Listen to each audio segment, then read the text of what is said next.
तो आज हम देखेंगे कंक्रीट के बारे में। तो सबसे पहले हमको यहाँ पर ग्रेड्स के बारे में बताया गया है कि कंक्रीट्स के कौन से ग्रेड है एज पर टेबल 2 हम आगे देखेंगे कि क्या उसमें ग्रेड्स दिए गए हैं और भी कुछ बातें। तो फिर आगे the characteristic strength is defined as the strength of material below which not more than 5% of the test result are expected to fail। समझो हमने 100 सैंपल्स लिए और हमारी कैरेक्टरिस्टिक स्ट्रेंथ है 25, तो 100 में से 95 से ज़्यादा की कॉम्प्रेसिव स्ट्रेंथ 25 से ज़्यादा ही होनी चाहिए, ना कि कम। 5% अगर फेल भी हो गए then it's okay. The minimum grade of concrete for plain and reinforced concrete shall be as per table 5। यहाँ पर हमें मिनिमम ग्रेड दिए गए हैं प्लेन और आरसीसी के लिए, वो भी हम आगे डिस्कस करेंगे। Concrete of grades lower than those given in the table 5 may be used for plain concrete constructions. Lean concrete, simple foundation for masonry wall and other simple और temporary reinforced concrete construction। जो भी हमें table में grades दिए हुए हैं उससे भी लोअर ग्रेड्स के कंक्रीट हम यूज़ कर सकते हैं for PCC work, lean concrete और सिंपल फाउंडेशन के लिए। Then properties of concrete. सबसे पहली प्रॉपर्टी है increase of strength which as there is normally a gain of strength beyond 28 days। The quantum of increase depends upon the grade and type of cement, curing and environmental conditions. The design should be based on 28 days characteristic strength of concrete। तो अभी जैसे हमने देखा कि characteristic strength होता क्या है, तो हम जो भी कंक्रीट डिज़ाइन करने वाले हैं वो हम कंक्रीट कैरेक्टरिस्टिक स्ट्रेंथ के लिए डिज़ाइन करते हैं। तो ये है टेबल 2 में बताया गया है कि ग्रेड्स ऑफ कंक्रीट क्या क्या होते हैं। तो सबसे पहले group, grade designation and specified characteristic compressive strength of 150 mm cube at 28 days। 150 mm का क्यूब है, उसकी 28 days कॉम्प्रेसिव स्ट्रेंथ क्या आनी चाहिए किस ग्रेड के लिए, वो हमें यहाँ पर बताया गया है। तो सबसे पहले ordinary concrete that is M10, M15 और M20।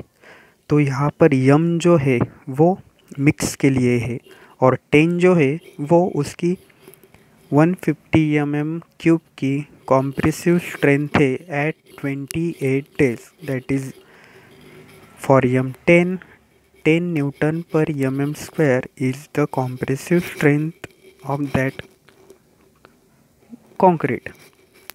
सो यहाँ पर M10, M15, M20 ये हो गया ordinary concrete. Then standard concrete M25 से लेकर M55 तक। Then high strength concrete M60 से लेकर M80 तक। फिर यहाँ पर नोट्स पे हमें बताया गया है कि M refers for the mix, ये तो हमने अभी डिस्कस कर लिया। For concrete of compressive strength greater than 55, the design parameters given in the standard may not be applicable, and the values may be obtained from specialized literatures and experimental research।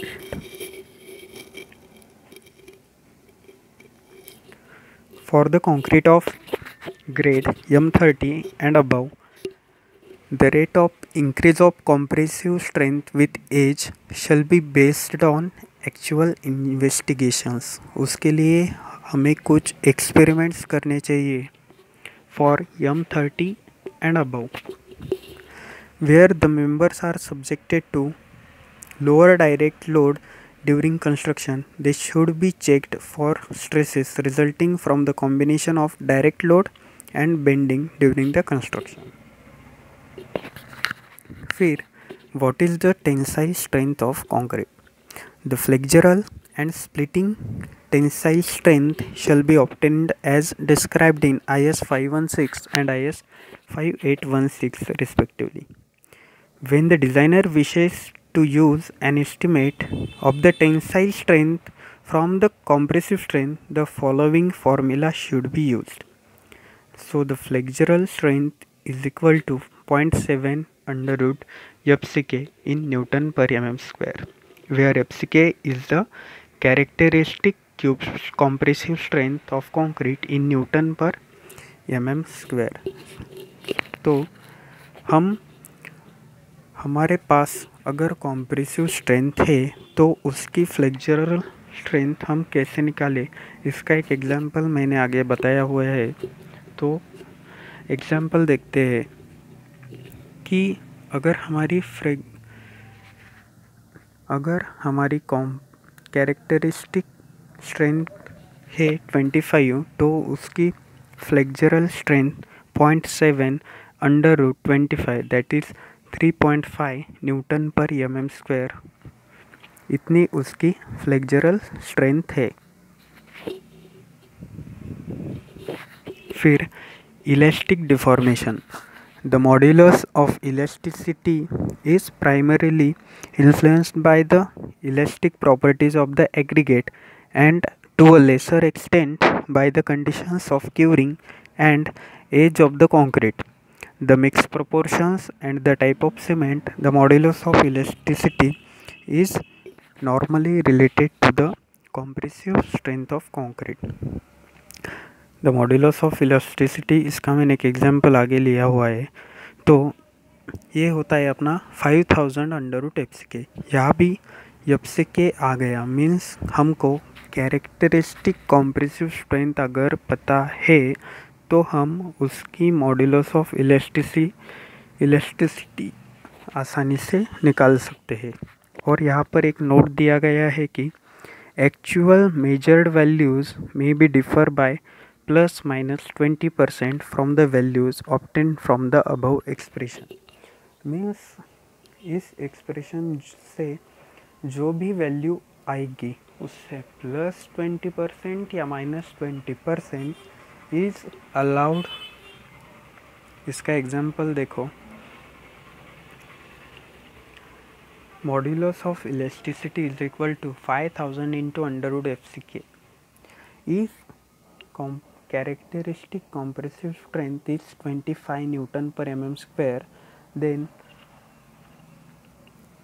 Sorry यहाँ पर FCK हो गया है, ये इसी है modulus of elasticity that is 5000 into under root 25 that is 11180.34 newton per mm square.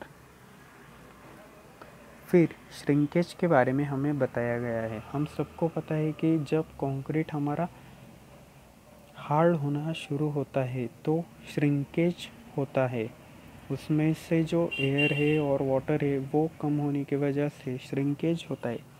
The total shrinkage of concrete depends upon the constituents of concrete. हम concrete में कौन सा एग्रीगेट ले रहे हैं, उसका परसेंटेज क्या है, उस सब पर हमारा श्रिंकेज डिपेंड है। Then size of the member and environmental conditions. For a given humidity and temperature, the total shrinkage of concrete is most influenced by the total amount of water present in the concrete at the time of mixing and to a lesser extent by the cement content. फिर in the absence of test data, the approximate value of the total shrinkage strain for the design may be taken as 0.0003. फिर creep of concrete. Creep of concrete depends in addition to the factors listed in 6.2.4 on the stress in the concrete, the age at loading and the duration of loading.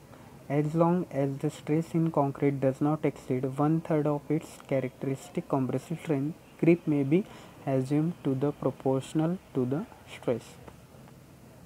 In the absence of experimental data, and detailed information on the effect of the variables, the ultimate creep strength may be estimated from the following values of creep coefficient. For the long span structure, it is advisable to determine actual creep strength likely to take place. Age of loading और उसका creep coefficient हमें दिया गया है. तो at 7 days the creep coefficient should may be taken as 2.2. At 28 days the creep coefficient may be taken as 1.6. At 1 year the creep coefficient may be 1.1. So here you can observe that if the age is increasing then the creep coefficient is decreasing. फिर thermal expansion. अब हमारा concrete दिन भर में जो भी temperature के stresses हो गए उसकी वजह से एक्सपांशन कॉन्ट्रैक्शन वो हमारे कंक्रीट का होता ही रहता है. तो थर्मल एक्सपांशन कोएफिशिएंट्स हमें पता होने चाहिए. The coefficient of thermal expansion depends on the nature of cement. Cement के हमने सबसे पहले लेक्चर में टाइप्स देखे हैं, फिर एग्रीगेट्स के बारे में देखा है और हम cement content, the relative humidity and the size of section. The value of coefficient of thermal expansion for the concrete with different aggregates may be taken as follows. Then type of aggregate और उसके coefficient of thermal expansion दिए गए हुए हैं. Workability of concrete. तो workability होती क्या है? जब हम concrete should be workable, that means what? हम जब कंक्रीट मिक्स बनाते हैं और उसको जहाँ पर प्लेस करना है वो वहाँ पर कैसे प्लेस होता है, उसका सेग्रीगेशन नहीं होना चाहिए, उसमें ज़्यादा वाटर कंटेंट नहीं होना चाहिए, वो कंक्रीट हमारा वर्केबल होना चाहिए. The concrete mix proportions chosen should be such that the concrete is of adequate workability for the placing conditions of the concrete and can be properly be compacted within the means available. Suggested ranges of workability of concrete measured in accordance with IS 1199 are given below. तो यहाँ पर हमें placing condition बताई गई है, उसका degree of workability बताई गई है और उसका स्लम भी बताया गया है. फॉर एग्जांपल अगर हम देखें second one, that is for mass concreting lightly reinforced section in slab, beam, column, walls and floors, hand placed pavements, canal lining, strip footing. इसके लिए डिग्री ऑफ वर्केबिलिटी लो बताई गई है और इसका स्लम 25 to 75 mm आना चाहिए. In the very low category of workability where strict control is necessary, for example the pavement quality concrete, the measurement of workability by determination of compacting factor will be more appropriate than slump, and a value of compacting factor of 0.75 to 0.8 is suggested. तो यहाँ पर compacting factor भी दिया गया है 0.75 to 0.8. In the very high category of workability, the measurement of workability by the determination of flow will be appropriate. फिर durability of concrete. A durable concrete is one that performs satisfactorily in the working environment during its anticipated exposure conditions during service. The materials and the mix proportions specified and used should be such as to maintain its integrity and, if applicable, to protect embedded metal from corrosion. फिर one of the main characteristics influencing the durability of concrete is its permeability. हमारे कंक्रीट की permeability कैसी होनी चाहिए? Permeability मतलब the ability of water to flow. Then to increase of water, oxygen, carbon dioxide, chloride, sulfate, and other potential deleterious material. Impermeability is governed by the constituents and workmanship used in the making of concrete. यहाँ पर हमें कुछ factors दिए गए हैं जिसकी वजह से ड्यूरेबिलिटी पर असर होता है, जैसे कि अपना एनवायरनमेंट कैसा है मिक्सिंग के वक्त, फिर the cover to embedded steel, the type and quality of constituent materials, the cement content and water cement ratio of the concrete, workmanship to obtain full compaction and efficient curing, and the shape and size of the member. Exposure conditions. General environment. The general environment to which the concrete will be exposed during its working life is classified into 5 levels of severity, that is mild, moderate, severe, very severe and extreme as described in table 3. हम इसको अगले slide पर इसका table देखेंगे. तो environmental exposure conditions. तो सबसे पहले माइल्ड, फिर उसमें एक्सपोजर कंडीशन बताया गया है कि concrete surfaces protected against weather or aggressive conditions except those situated in coastal area. फिर moderate में बताया गया है कि concrete surfaces sheltered from severe rain or freezing. तो सबसे पहले माइल्ड वाला तो समझो नॉर्मल है, मॉडरेट मतलब फ्रीजिंग और सीवियर रेन वहाँ पर है. सीवियर मतलब concrete surfaces exposed to severe rain, alternate wetting and drying और occasional freezing.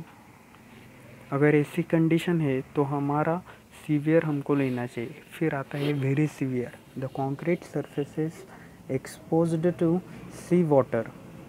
ऐसा हुआ तो हमारा वेरी सीवियर हमको लेना चाहिए. फिर एक्सट्रीम मतलब the surfaces of members in tidal zone, तो वहाँ पर एक्सट्रीम यूज़ करना है.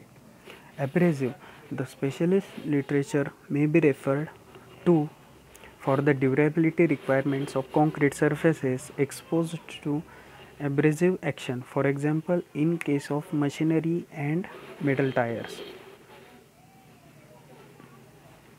फिर freezing and thawing, where freezing and thawing actions under wet conditions exist, enhanced durability can be obtained by the use of suitable air entraining admixtures. When concrete lower than grade M50 is used under these conditions, the mean total air content by volume of the fresh concrete at the time of delivery into the construction should be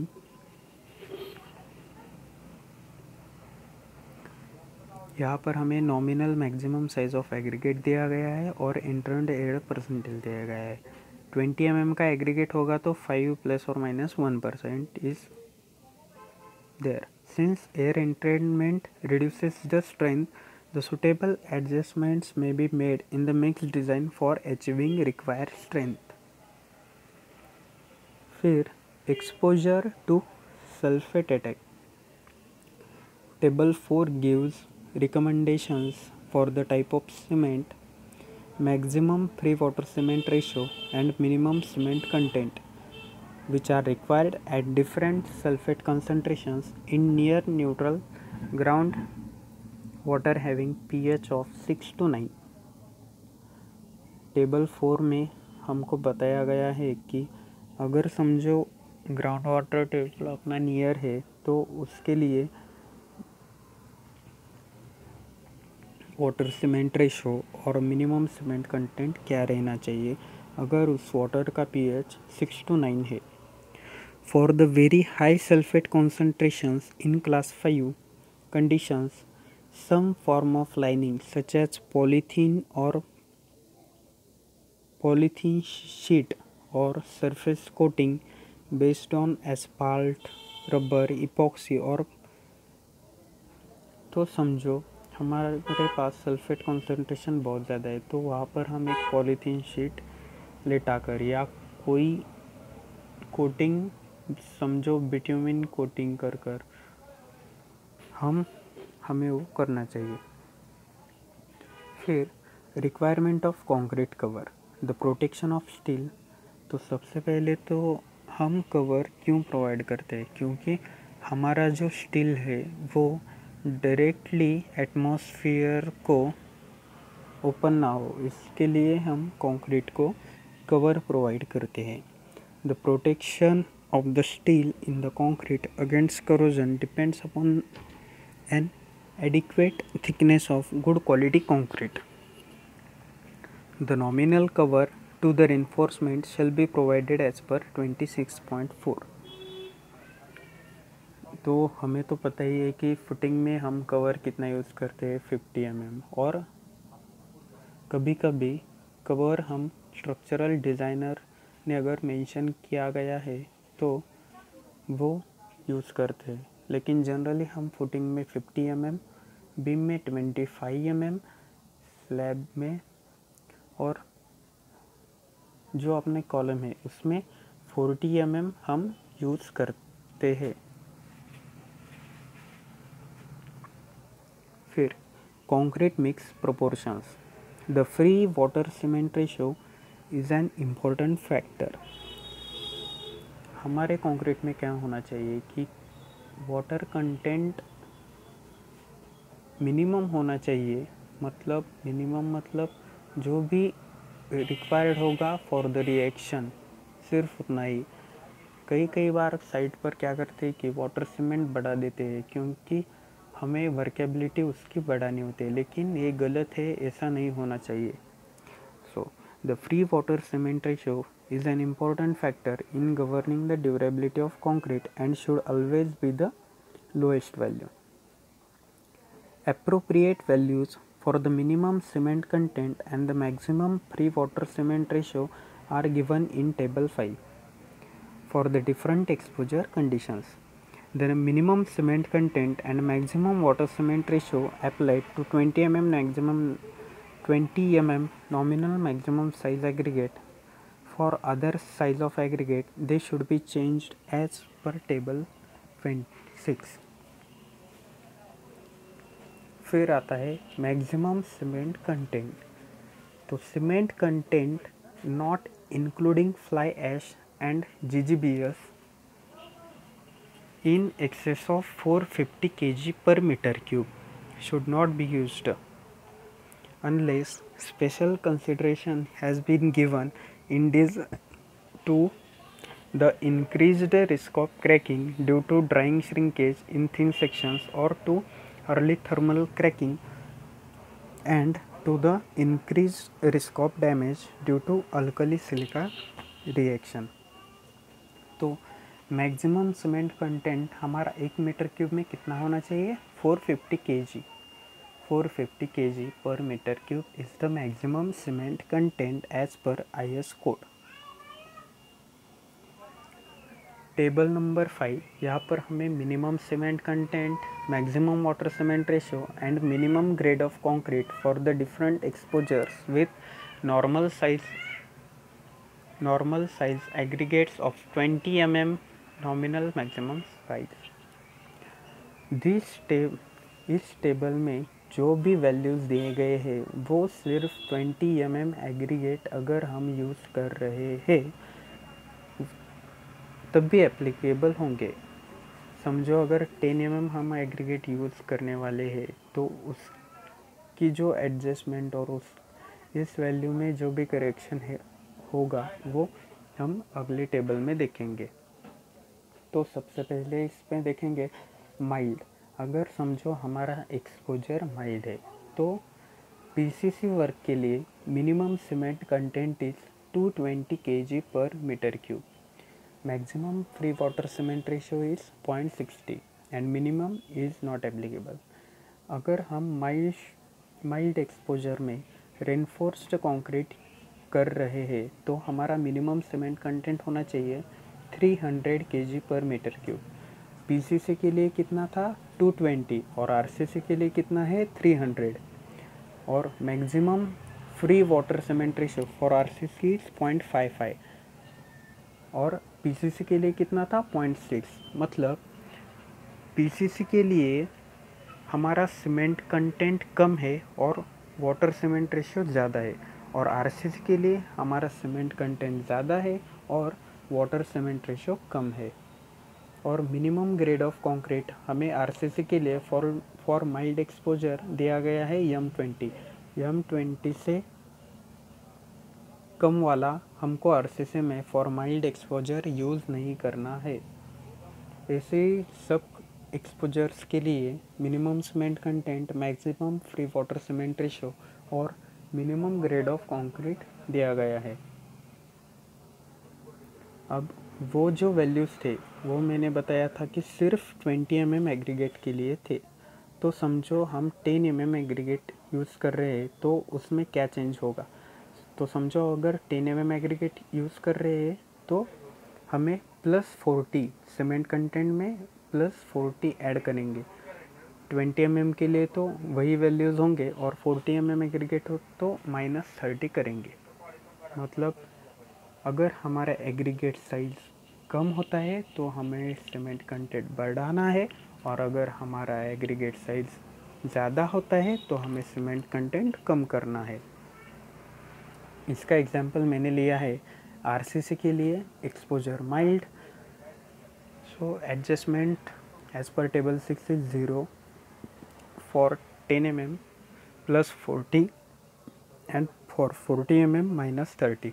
तो minimum cement content हमारा 20 के लिए कितना था 300, और अगर हम 10 mm aggregate use करने वाले हैं तो कितना होगा 340 kg पर मीटर क्यूब। और अगर 40 mm यूज़ कर रहे हैं तो कितना होगा 270 kg पर मीटर क्यूब। इस टेबल में हमें limits of chloride content of concrete दिए गए हैं, टाइप और यूज़ ऑफ कंक्रीट, और एंड यहाँ पर दूसरे टेबल में maximum total acid soluble chloride content expressed as kg per metre cube of concrete. तो सबसे पहले concrete containing metal and steam cured at elevated temperature and pre stressed concrete, तो उसका maximum total acid soluble chloride content होना चाहिए 0.4 kg per metre cube, उससे ज़्यादा नहीं होना चाहिए। Thank you.